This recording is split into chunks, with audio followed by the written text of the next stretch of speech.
Welcome to another episode of the Sage Holistic Show. My name is Emily Sellis, and I am your host.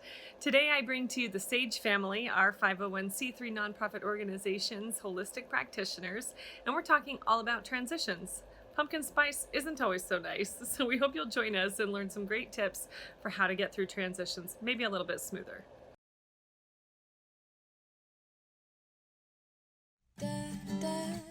Sage is a 501c3 nonprofit organization building community by providing education and counseling about physical, mental, and spiritual well-being. We encourage all of our listeners to find their own path to what holistic wellness means to you.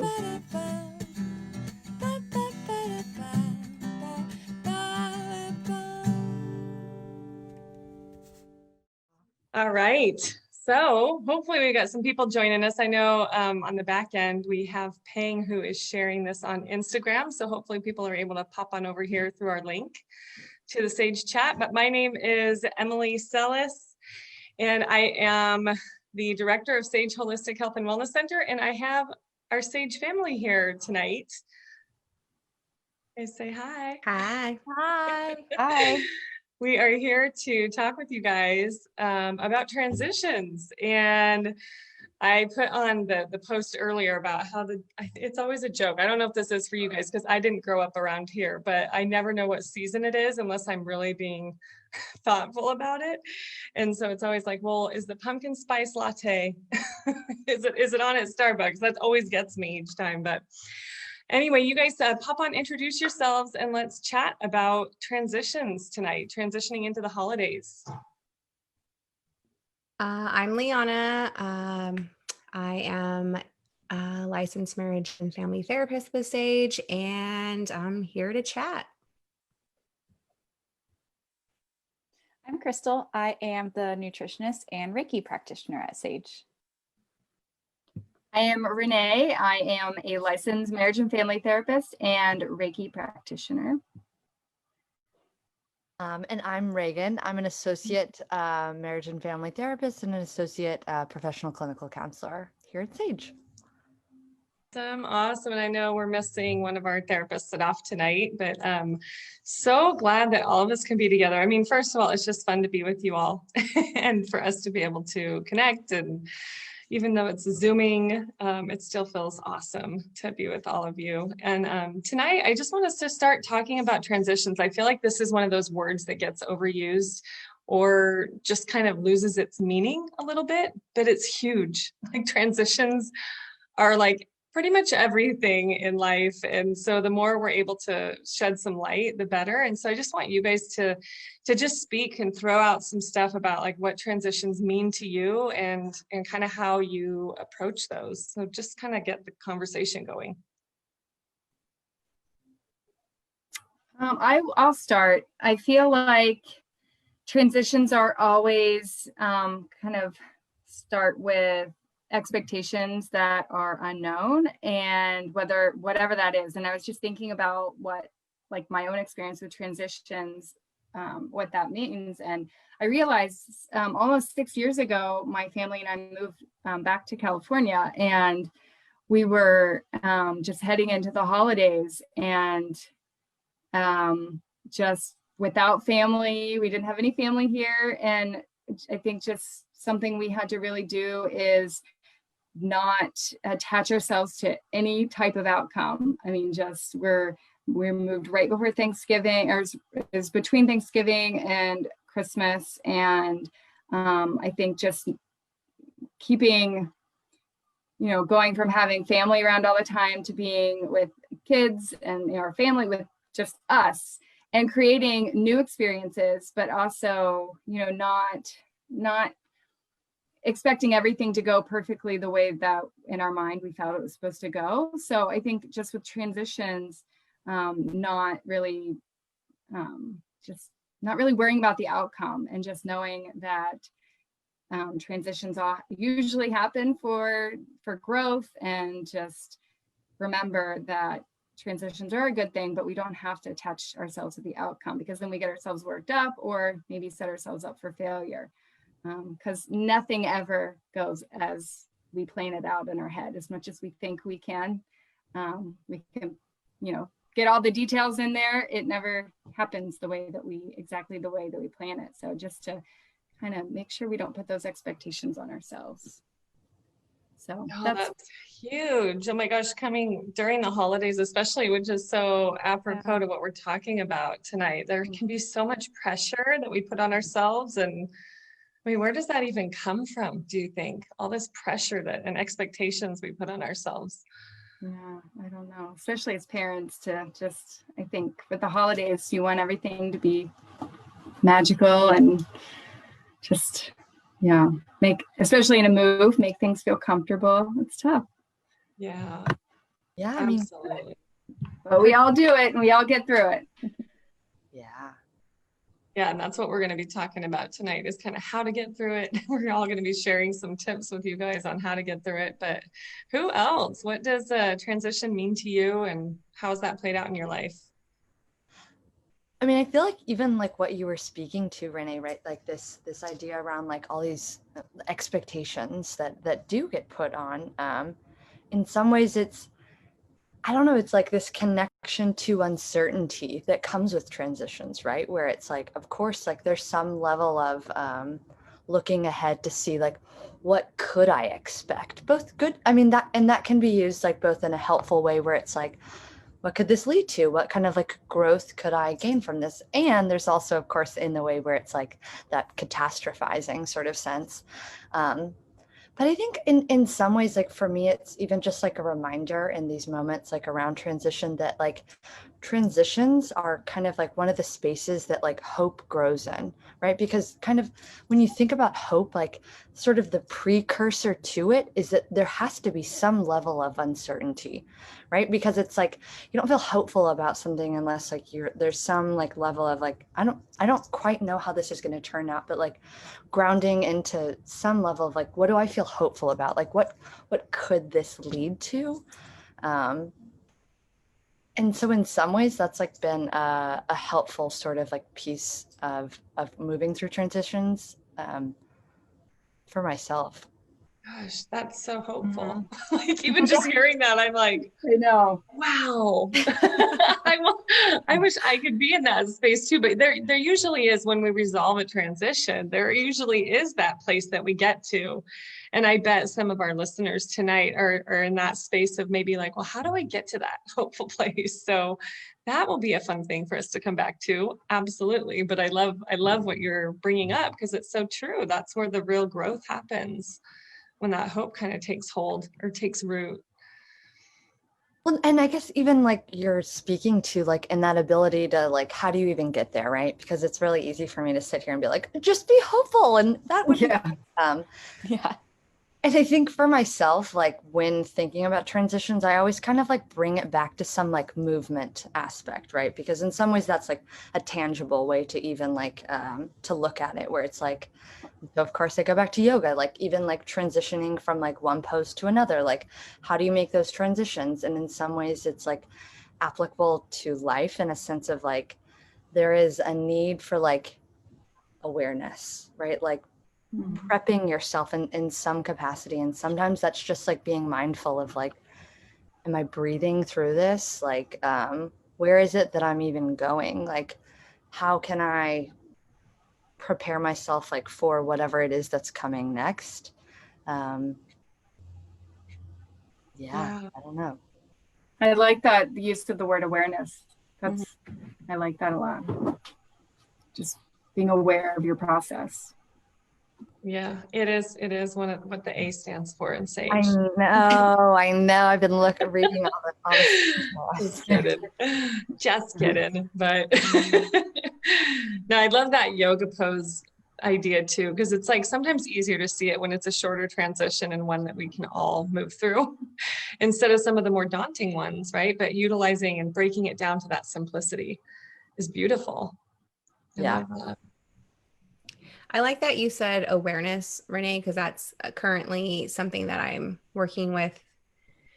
I mean, always with myself, but even with my clients. So a lot of us think, okay, well, I'm hearing that I need to do this, I need to do that, or I'm throwing out ideas, but how do I even start? Where does that come from? And many times we look for the fixer in us, the doer, like, okay, I need to get on this. I need to write down, these tips and go for it. And I think even before getting there, awareness is what I think is key. And that is, you're not looking to figure out what to do or what to change. You're looking within just to see how aware you are of how you feel in that moment. And that's the first step. Like, I would say it's the first tip that I have in any transition. And many of us look at transitions so differently. Like, prior to maybe 4 or 5 years ago, I was like super scared of change and transition. And I would run for the hills or try to make sure that my life didn't change, because I didn't see it as a growing process. I didn't see it as something beautiful. And I didn't see the organic creations that come from it. And when I think back on when that changed for me, it came to mindset. It's looking at the situation and being hopeful that I could embrace it and have a different mindset. And then hopefully one day or 1 year, I would be able to confront transitions and change and learn from it. So being aware for me is just sitting in the process of what I feel, acknowledging it, not judging myself for it, and then possibly moving forward. And whatever the outcome was, it just is, because sometimes it didn't turn out too great for me, right? I was like, I got this, I'm going to do it, and I'm going to embrace this. And then I ended up like crying, or my symptoms of anxiety came about, or I was like, heck no, I'm out of here. But the more I practice awareness, which for me took a couple of years, so spoiler alert, it doesn't happen overnight, I was able to finally start embracing what could be and started to become more hopeful that I would experience something different.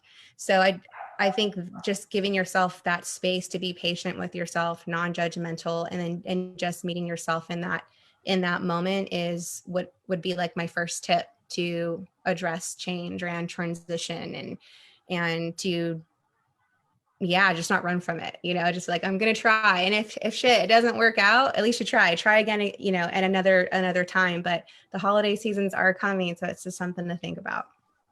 Liana, when you were saying that, I kind of had the thought, like, let's say we've gone through a transition, we've done something, we didn't necessarily confront it or kind of face it in the way that you just said. I wonder if, like, you think that you can retroactively transition or grow from a transition, like after the fact. What are your thoughts on that, or anybody? Therapists are really good with handling those retro feelings. So retro transition. Yeah, right. Something that can definitely be processed. Great.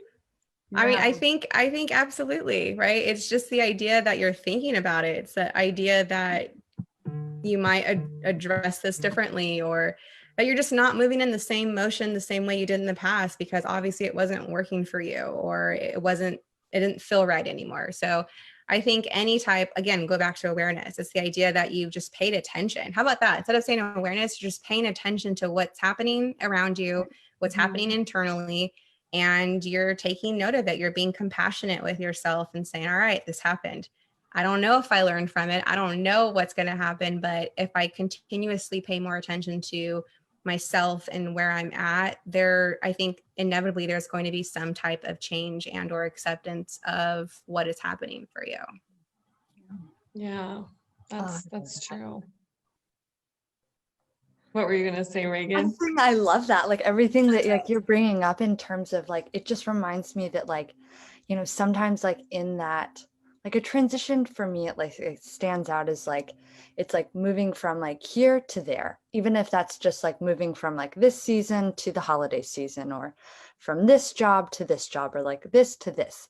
And there's a lot of different ways that you can get there. And I guess, like, part of like what I'm hearing you say is that, like, there is this reflection that can occur, like, even retroactively or in the moment of looking at, like, how have I gotten to that destination in the past, and like at what cost? Because sometimes, like, there's this rush to get there where it's just like, I just want this to be done, and then you're there, and kind of you're like the You don't way. get to experience it fully because you weren't present, kind of. Yeah, or it's just sort of like, how do I, since there are so many different ways of like getting from here to there, like what's the way that I can do it that feels the best to me? And that requires that like awareness in the moment of like slowing down and being like, where am I even at today?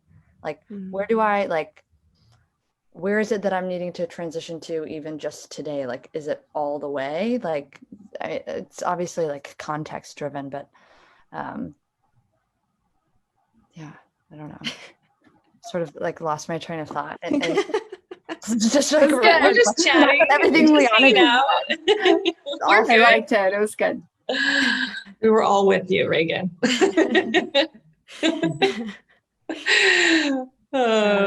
Yeah, Crystal, what about you? I would always say for transitions, I just always think of the word like uncomfortable. It really brings us all out of our comfort zone. And where Reagan's saying it's like during those transitions, really being aware of the process, like, you know, learning to grow in those areas, but also providing yourself just a lot of self-care in those moments, honoring your emotions, being self-love, being gentle with yourself. If that's like writing it in a journal, like writing out the process of, you know, what you're going through with this transition, gratitude, even asking for help. Like Renee was saying, therapists are so good at helping you go through this process. So Reiki could be really helpful too. So just really recognizing when you need help.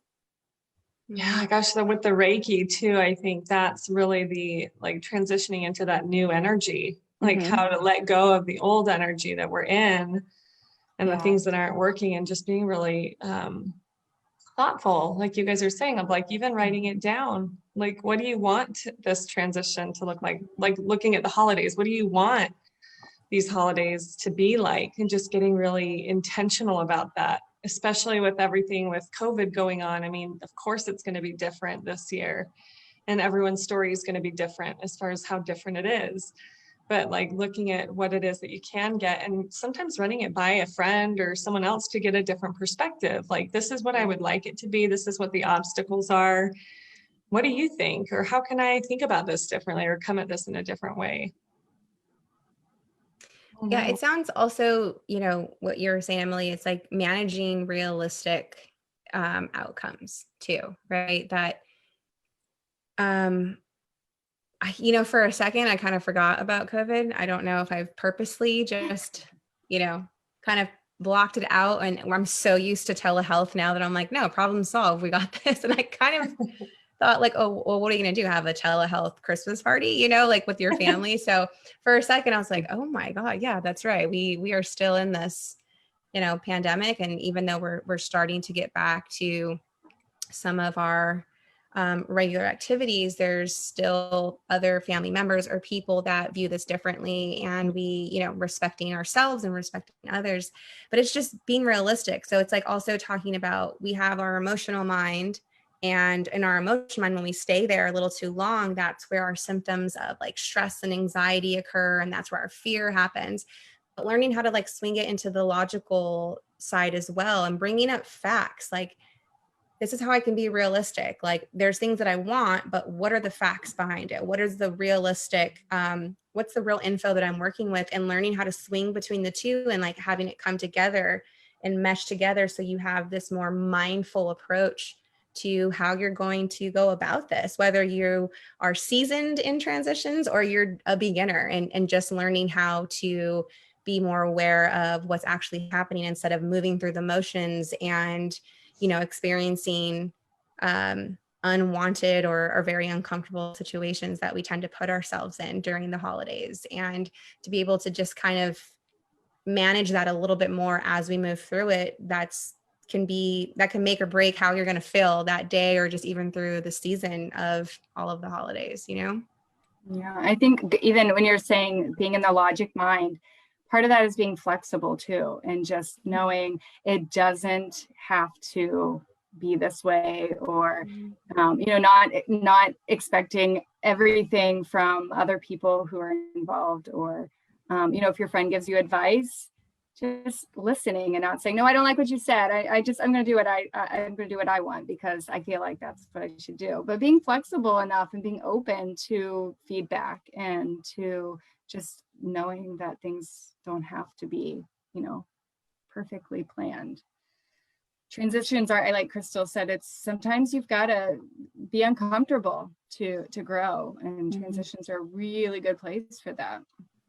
So being aware of all that. I mean, when you're saying like letting go of expectations is what we're talking about, letting go of what that is. But I think there's also some wisdom to be gained from expecting transitions too. I know I can find myself like trying to get to this destination where everything feels like less stressful, right? That we just like, this is what we're working towards. This is why I'm doing all these things that I'm doing so that I can get to the, like, where everything is balanced. And the reality is that it's not ever really going to be balanced. Like, it's like, hey, I'm sorry, spoiler alert, right? But it's being able to expect the transition and like leaning into that and being willing to just push yourself into that uncomfortable spot. Ugh, like it just sounds awful even thinking about it, but it's just kind of what life is. Just kind of, and the more we can accept that, I think that's when you really start to feel, I don't know, more free, I guess. I don't know. What do you guys think? What's the benefit of being uncomfortable and being in pain or going into these things? I think the first thing that comes to mind is knowing what you're made of. As you were speaking, I was thinking about high school and how I joined the soccer team in high school, and I had never played. I knew the game, but I never played. And I ended up making the team and I did rather well. So, I have to, I guess, be grateful for some genetic aspect there, or like I'm a little bit athletic. But what I learned from my years of soccer is that I had no idea what my body could do.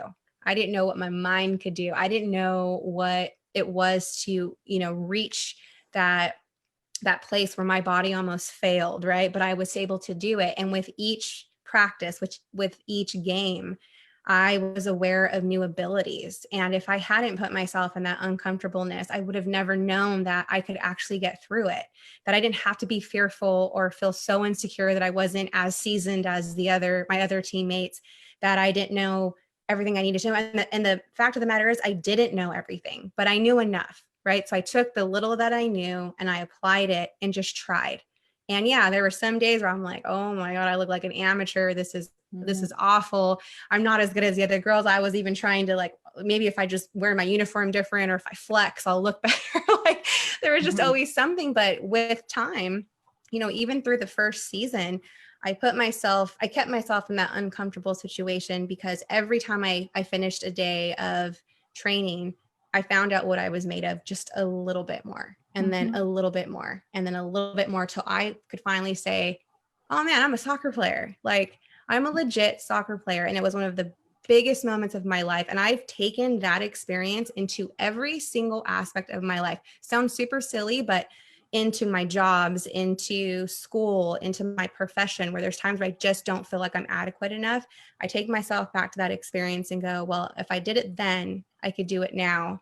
And that's where I find that. So it's very, I encourage you all to dig down deep into a place where I know you've all felt uncomfortable at some point in your life, that it just, I would bet everything that I had that you have, and to take yourself back to the little successes, the little victories, even if they're little, like it's still a victory. And then you think about those times and say, I did it then, I can do it now. So let me at least just try. If you don't try, you're never going to know. I would have never known what the human body could do. And I'm so grateful that I had that experience and I bring it with me in everything that I do. And sometimes I fail and I fall. I really do. And I'm like, damn, that was embarrassing, but I'm going to try again. So I mean, just having that motivation to know that you just don't know what you're made of until you do it. And when you do it, it's one of the best highs that you can feel. And then you use that experience to propel you to the next one. That's what comes to mind for me. And it's always a choice. You could choose to say, well, I failed and, but I'm reminded of the time I failed this time and that time. I'm such a loser.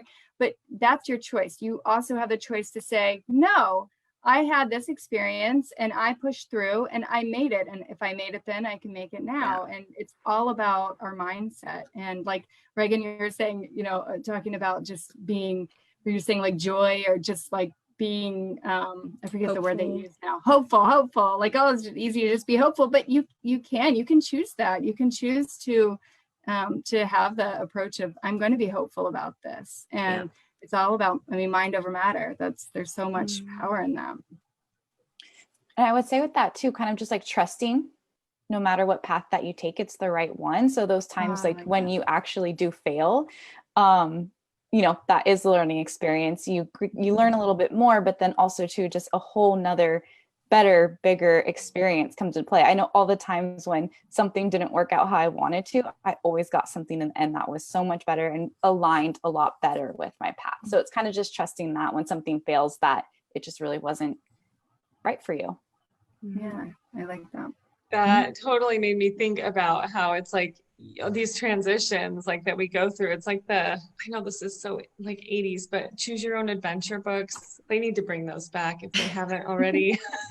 But these transitions, like you think about that, and every single time you've gone through a transition, it actually has taken you into something different, and maybe different than what you thought. Maybe you were going for something completely different, and you end up right where you are.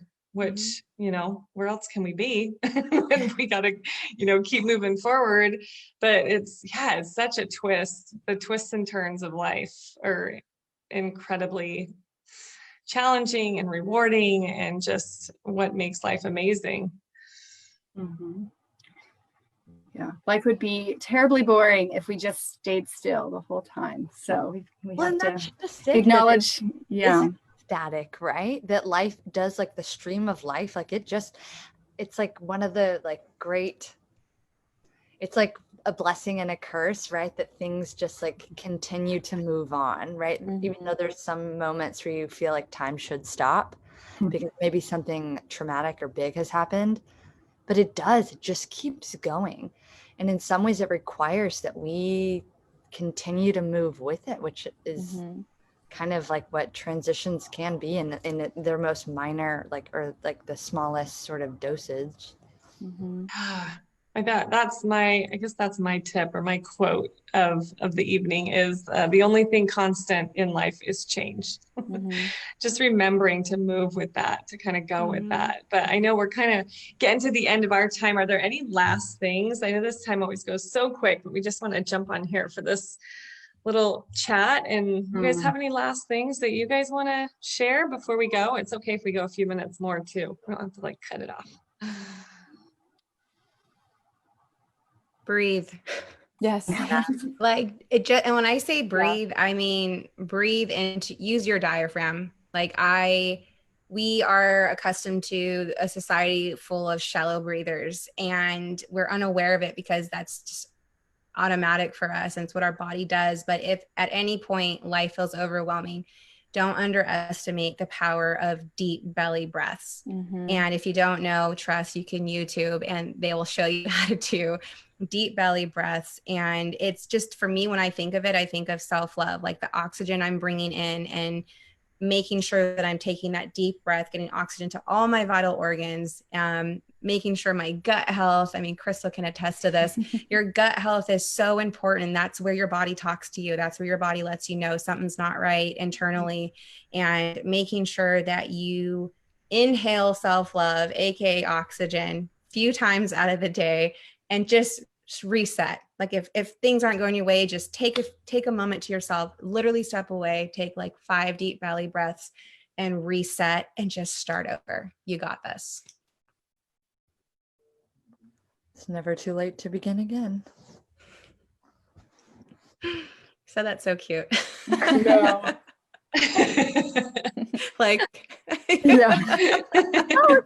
that's what a transition is, right? It's even that moment of recognition, after breathing, and once you're not in that elevated state anymore, right? You kind of get grounded and you're able to see what choices lay before me.